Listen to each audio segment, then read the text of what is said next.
See, another thing again is most times the tuition fee is not entirely the problem, it's the cost of living. There's one time I was even making a research, right? I saw a country that is extremely very, very cheap, like the tuition fee is very affordable for one very good course like that. But when I just say, ma, confirm this thing, say, who are suspicious?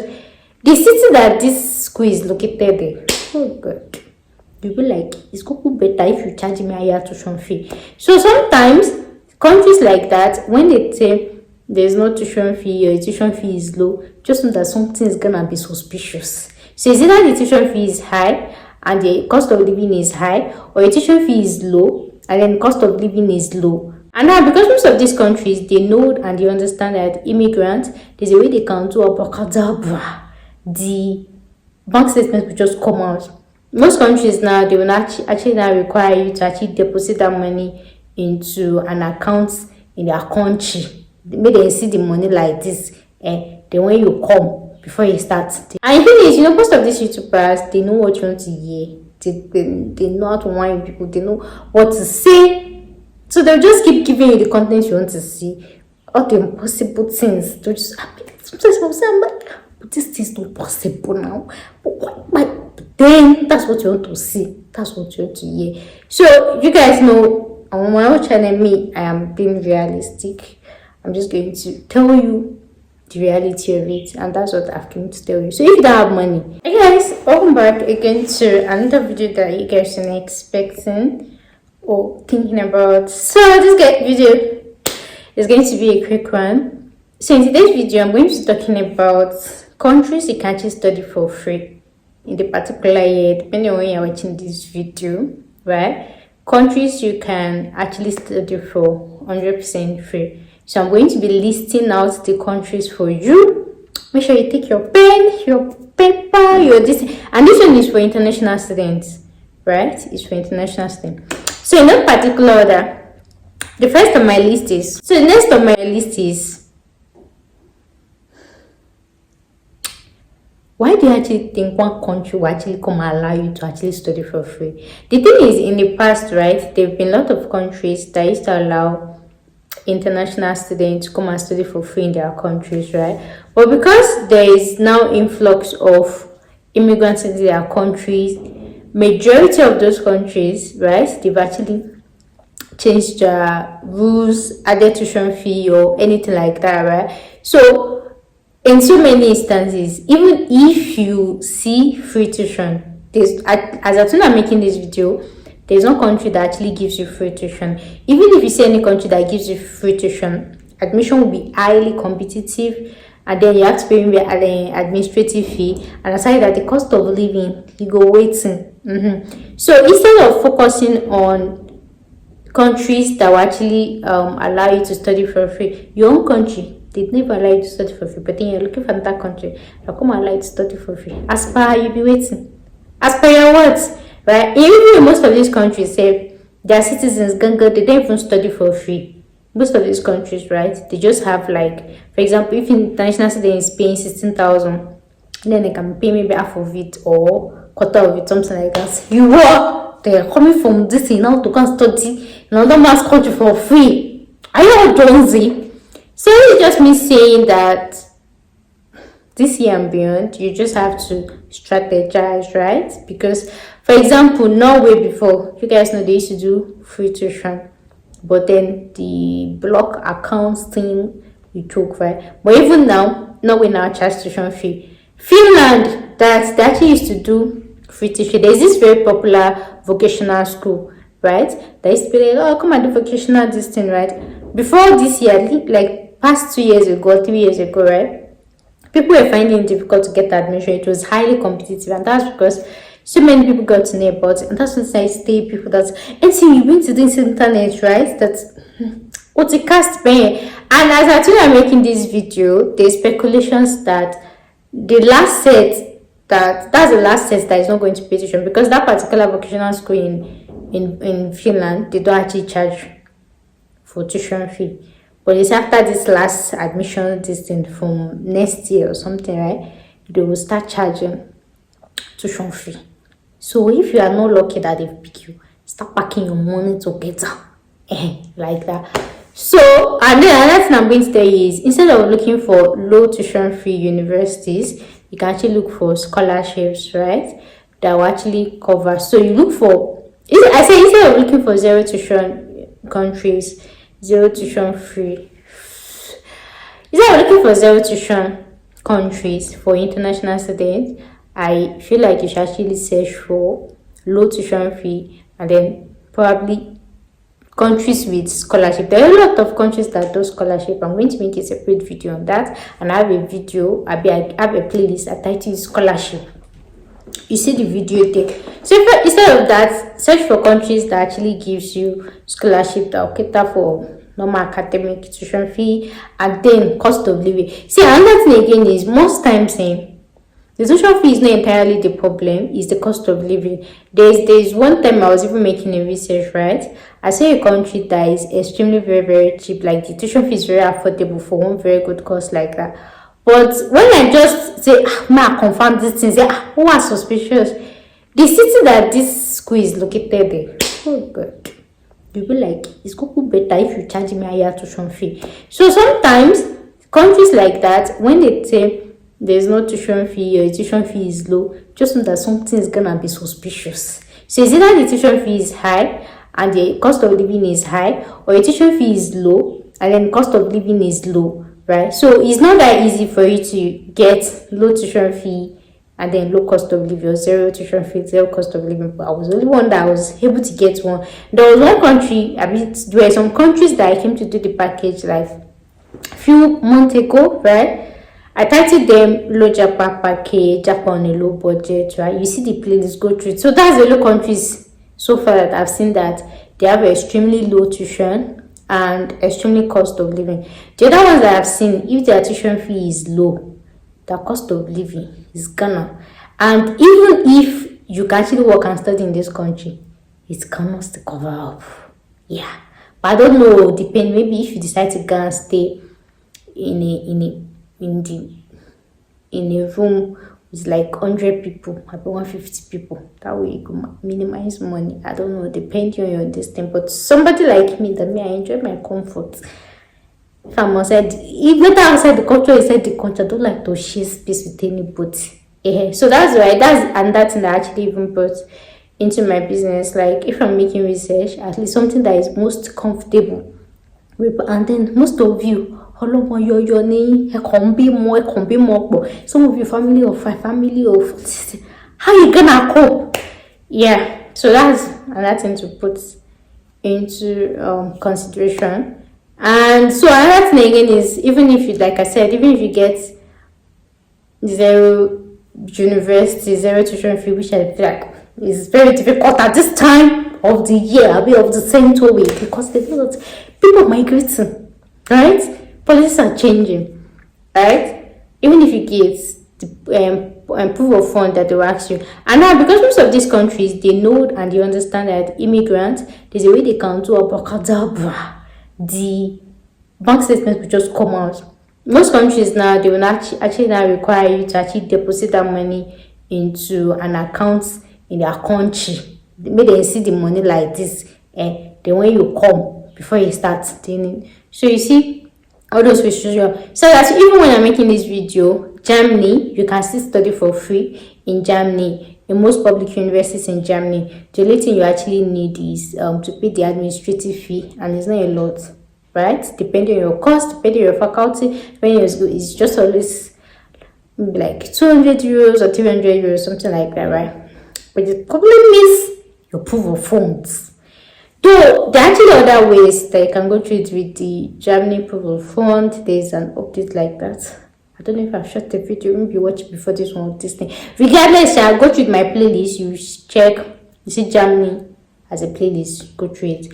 So that's just what I just came to tell you guys in this video is, if you don't have money to jackpot, like I used to tell you, either you go through the packages I came to post some months back, jackpot on a low budget, right? If you cannot go through that, stay back in Nigeria, acquire a skill, and try to migrate as a skilled worker. If you keep sitting down behind your keypad, behind your phone, watching every videos that pop, like you just keep watching, you just keep giving them views. And the thing is, most of these YouTubers, they know what you want to hear. They know how to whine people, they know what to say. So they'll just keep giving you the content you want to see.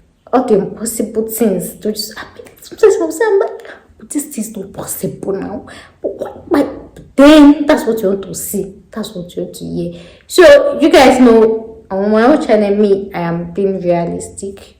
I'm just going to tell you the reality of it, and that's what I've come to tell you. So if you don't have money, stay back in Nigeria, your home country, learn a trade, learn this thing, right? And start gathering experience. But the problem is most immigrants, they don't want to put in the work. Nah, they just want more automatic distance to just carry them, bam. They should just land in US, bam. Come back green card, bam. Come back citizenship, bam. Just like that. That's just the problem. Most immigrants, that's one thing I've noticed, they do not want to put in the work. They want shortcuts, sharp thing. And the thing is, majority of immigrants, you've been on this jackpot journey for the past 4 years, 5 years, this thing. In that 4 years, let's say you use 1 year and do vocational course, 4 years experience, it's not be beans. If you go, there's some countries that if you use that experience on into like this, but then if you say it's just like this guy. Some people are just okay with packing shit. You see, they're just okay with.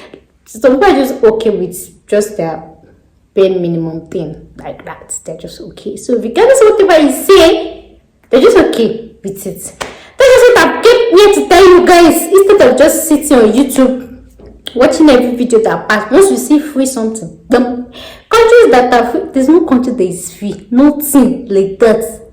Yes, even if a YouTuber make a video, this country is fake. Just so that the one thing that is gonna hook you there is always cost of living. And even if they tell you even if you can work 40 hours per week, 40 hours per week is still fair. Only 20 hours per week. And the thing is, if you're studying and working, it's not easy. What should be like it's not easy because you have to balance your school to graduate. You have to balance. You must not fail your course, and right. You will still be bothered about making money. I don't know how people do it though, but me, when I'm stressed with money, my brain does not work with academic. One just have to go. Either I face making money or I face my book. It doesn't. And that's why I had to leave medical school in 2019. When it looks like this case, like you will not be able to pay your next tuition fee. My brain cannot because I'll be in class. Wait. It was even future. I've paid the whole year. I'm thinking of next year on. Wait, see, somebody put all these efforts now. Next thing now, somebody would thinking that thing. So I don't know how people do it that they travel outside the country and they have to work, go to school, combine everything. It's mentally draining. And I feel like maybe it's easier, especially if you study all these nonsense courses, right? Those courses like maybe gender, clinical, right? But those courses don't be nothing. Be med. They're not even be about. I don't know. There's some people that actually work with medicine. Kudos to them, right? Yeah. So depending on your strengths, and another thing I tell people is easier said than done. It's very easy to sit down and imagine everything. That see, dreaming is the easiest thing anybody can dream. Dream. The thing is, the reality of it. No, this is what I expected. Nah, this is not. Okay, I've been going on of blind dating. So, get your heart together. Get your heart together. Sit down. Go back to the drawing board. Is this what you want to do? What do you want to do? Do you have money? Go for low distance. If you don't have money, try to learn a skill. And Nigeria to me, so the first on my list is Nigeria. And most of you be like, so in as much as there is no 100% free tuition in Nigeria, right? With my experience, Nigeria looks like the cheapest countries that you actually study, right? We actually found out, like studying medicine, for example, Nigerian doctors that actually studied in Nigeria, they moved to countries like here's Canada. I want to look bad ojo. Because, for example, in July, as at then when I made my research, in a year, I'm not even sure you spend up to 50,000 naira. in UI, and then writing your USMLE. I understand that the journey is expensive. Then going to USA to earn that type of money. Then compared to their colleagues or counterparts that they actually study with study loan, you see the gap. So then they will just be they'll be enjoying their salary, and then their own American counterpart, they'll be paying student loan. So that's why I tell people that if you want to study any course, especially if there is no special licensing requirement, study the cheapest way that you can, right? For example, we have some courses that if you don't study it in that country, for you to get license, it will be difficult. But medicine, nursing, radiography, this thing, study it anyway, they will accept you. Why are you spending so much money to go and study it in another country? So I used to tell people that find your cheapest peace of mind. So to buy country $1,000 to for a peace of mind, to the cheapest stage. To buy the country $500 or $200 to for a piece of stage. As long as your school is registered as credited, is because at the end of the day, nobody's checking anything. To buy the country 3,000 USD for a piece of mind, that is the cheapest for you go there and stay. But then you not feel like, oh, you are having your peace of mind in the country of 500 USD, I mean 3,000. Why no, only 16,000 USD for a Ghana, see? Just because you feel like, quality over, at the end of the day, all of it is gonna do worse. I think even with USA degrees, if they do worse, right? Where's the relation? I think so. You that you came from outside the US, you will do worse. I want to study inside the country too, they will do worse. So the only difference is if you're in difference in these top countries, right? Is maybe there are some jobs, right? Opportunities, right? There are some jobs like that. Like if you want to study some courses, I'll be like, it's better you study it there, because nobody might really want to sponsor you from outside that country, right? But if it's all these countries, all these courses that there's pathway for you to migrate. Keep your money. Why are you spending that much? I'm just saying. So the next on my list is Germany, and so the next on my list is they are the low japa countries I came to talk about. Few months or this ago, I created a playlist. I called them low japa package, Japan or low budget. Go through the playlist, check around, shop around, look for anyone that actually fit your budget, your cost, your this and like that. The third on my list, right? There are top countries like Germany, like Austria, this thing. So the thing is, these countries, they are not entirely zero tuition, right? They will tell you zero tuition, but then you have to pay like maybe like administrative fee, Kenecom fee, and then the Bamba Bawie is this thing. So this is just me saying, if you don't have money, you can stay back in Nigeria, go for the low jackpot package, or just look for any country, good vocational school in Nigeria. Start building your skills from there. Alternatively, yeah. Then from there, if you're able to work from a vocational distance, you're able to build yourself, become jackpot like that. Or if you don't know what to do with your life, just schedule a one-to-one consultation with me, and I can always have guests on board. So guys, I want to bring us to the end of today's video. Thank you guys so much for watching. I'll see you guys in the next one. Bye for now.